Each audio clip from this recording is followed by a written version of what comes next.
কথায় বলে আমাদের হিন্দু ধর্মে 12 মাসে 13 পার্বণ। তাই হিন্দু ধর্মে কোনো না কোনো পুজো কিন্তু সারা বছর ধরে চলতেই থাকে। আর এই অগ্রহায়ণ পৌষ মাসে বৃহস্পতিবার কিন্তু আমাদের মানতেই হয়, আর আমিও তাই মেনেছিলাম। বন্ধুরা, আমি প্রমীলা, আমার নতুন একটা ভিডিওতে তোমাদের সবাইকে অনেক অনেক স্বাগত জানাই। আজ তোমাদের আমি পৌষ মাসের ব্রত কথা পড়ে শোনাবো। তো চলো ভিডিওটা শুরু করা যাক।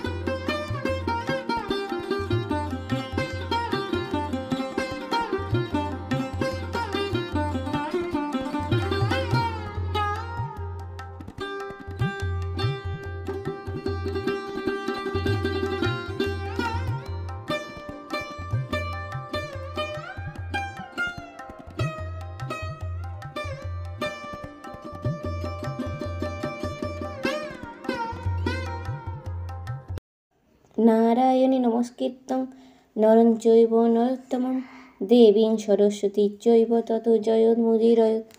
বন্দে বিষ্ণুপ্রিয়াং দেবী দারিদ্র্য দুঃখহারিণী ক্ষীরোৎপুত্রীং কেশবকান্তাং বিষ্ণুবক্ষ বিলাসিনম। পৌষ মাসের ব্রত কথা। ননদ ভাজের পালা।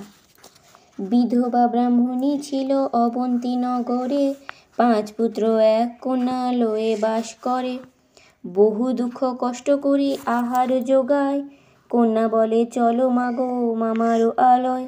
শুনি সে ব্রাহ্মণী তার ভাতৃগৃহে গেল, দেখি তার ভাজ খুব বিরক্ত হইল। ব্রাহ্মণী কাতারে বলে খেতে নাহি পাই, তাই আসিয়াছি আমি তোমাদের ঠাঁই। ননদ বলিল শুনি খাটিবে সংসারে, এটো ভাত যাহা থাকে লয়ে যাবে ঘরে। এরূপে ব্রাহ্মণী ভাত লয়ে যায় ঘরে, ছেলে মেয়েদের পেট তাতে নাহি ভরে। একদা ব্রাহ্মণী তার বলে তাহার ভাজেরে, গোটা কত লাউ পাতা দাও দয়া করে।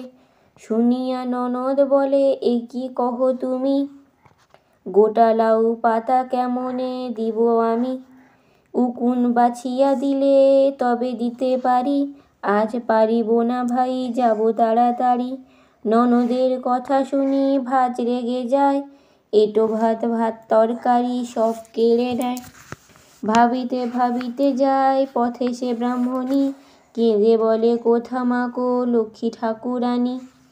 পথে মাঝে মৃত সর্প দেখিবারে পায়, দুঃখেতে ব্রাহ্মণী সেই সর্প তুলে নেয়।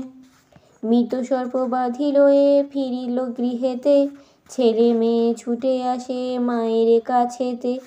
কেঁদে বলে লক্ষ্মী মাতা এ কি বিড়ম্বন, আত্মহত্যা পুত্র হত্যা নরকে গ্রমণ। সর্প কাটি সে ব্রাহ্মণী চাপায় হাঁড়িতে, মা লক্ষ্মীর কৃপা দৃষ্টি পড়িল তাহাতে। সিদ্ধ সর্প সোনা হয়ে পড়ি হাঁড়ি বেয়ে, ব্রাহ্মণী অবাক হয়ে সেই দিকে চায়। বাজারেতে সেই সোনা করিল বিক্রয়, বিক্রি করে সে ব্রাহ্মণী বহু অর্থ পায়। সেই দিন শুক্লপক্ষ গুরুবার ছিল, ভক্তিবরে সে ব্রাহ্মণী লক্ষ্মীরে পূজিল। অতঃপর প্রসাদ করিল বিতরণ, বাকি লয়ে সবে মিলি করিল ভোজন। ক্রমে ক্রমে অট্টালিকা গঠন করিল, ধুমধামে 5 পুত্রে বিবাহ সে দিল। লক্ষ্মী সম 5 বধূ আনিল ভবনে, কন্যার বিবাহ দিল রাজপুত্র সনে। লোকমুখে ভাজ তার এ কথা শুনিল, ননদেরে আনিবারে স্বামীকে পাঠালো। ভাই এলো গৃহে দেখি ব্রাহ্মণী সমাদরে, 50 ব্যঞ্জন রাঁধি খাওয়াইল তারে। মহাসুখে ভাই থাকে বোনের বাড়িতে, নিমন্ত্রণ করে গেল আপন গৃহেতে। ব্রাহ্মণী যাইবে খেতে ভাইয়ের বাড়িতে, বধূদের জানাইল প্রস্তুত হইতে। দাস দাসী ঘোড়া আদি সঙ্গেতে চলিল, পাঁচ পুত্র বধূ লয়ে পালকিতে চড়িল।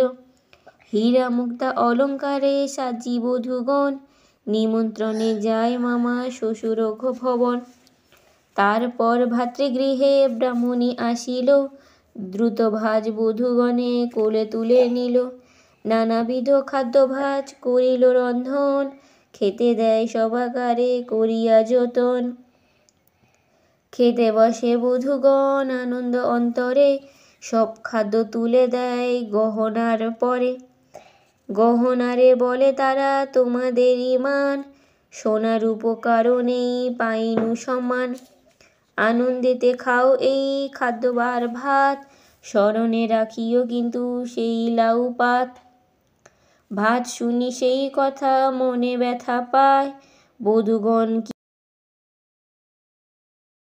ভাজের ননদ বলে ডাকিয়াছ যারে, বধূগণ খেতে দেয় সেই অলঙ্কারে।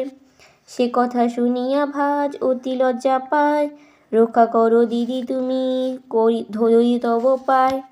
হাসিয়া ব্রাহ্মণী ভাজে বক্ষেতে ধরিল, সবা মিলি মহানন্দে আহার করিল।